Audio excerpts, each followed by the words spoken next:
सरहद की रखवाली हो या घर में शांति बहाली, संकट में सेना ही काम आती है। जब हालात इतने बिगड़ जाते हैं कि पुलिस और प्रशासन दोनों हाथ खड़े कर दें, तब सेना को याद किया जाता है।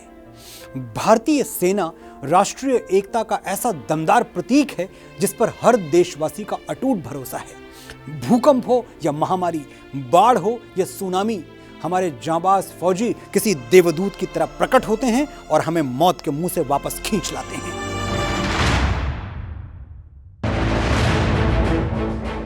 कुदरत का कहर हो, सांप्रदायिक दंगे हों या फिर देश के अंदर कहीं कोई दुर्घटना हो, देश के जवानों का सहयोग और उनका संवेदनशील व्यवहार देश के नागरिकों की सबसे बड़ी उम्मीद बन जाता है।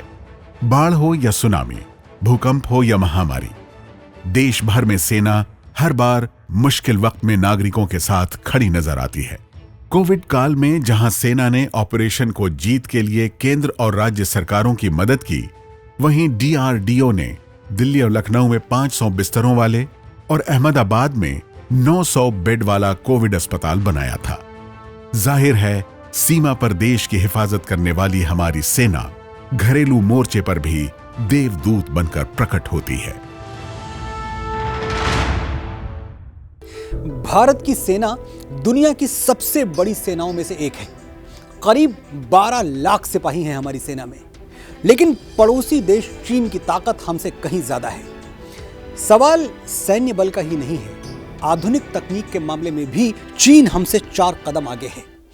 दरअसल 79 के वियतनाम युद्ध के बाद ही चीन ये बात समझ गया था कि भारी भरकम सेना रखने की बजाय उसे आधुनिक हथियारों से लैस करना ज्यादा जरूरी है, और इसीलिए उसने सेना के इंटीग्रेशन और उसके तकनीकी पक्ष पर फोकस किया। चीन के मुकाबले में भारतीय सेना का आधुनिकीकरण कैसे हो, आइए इस बारे में एक्सपर्ट्स की राय भी जान लेते हैं।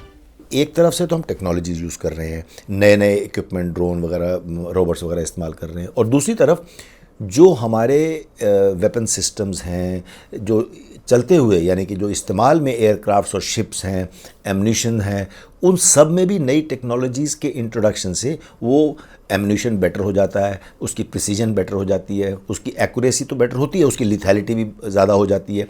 तो कहने का मतलब ये है कि आजकल टेक्नोलॉजीज़ हर चीज़ में हावी हैं, और भारत भी कंटेम्प्रेरी टेक्नोलॉजीज़ को हमेशा इम्बाइब करता रहता है, और हम उसका भी इस्तेमाल बहुत अच्छे तरीके से कर रहे हैं। समझने की चीज़ यह है कि defence preparedness is a on going process.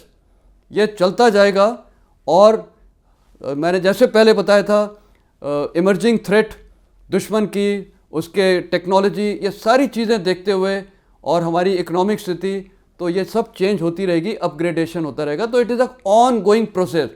आज की तारीख में हम सही डायरेक्शन में हैं, सही दिशा में हैं, और हमारी डिफेंस प्रिपेयर्डनेस अच्छी है। देश को सुरक्षित रखना है तो हमें आधुनिक सेना बनानी ही होगी।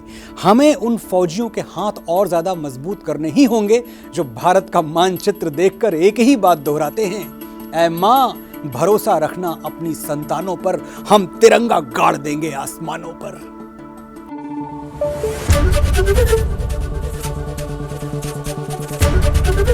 ABP न्यूज आपको रखे आगे।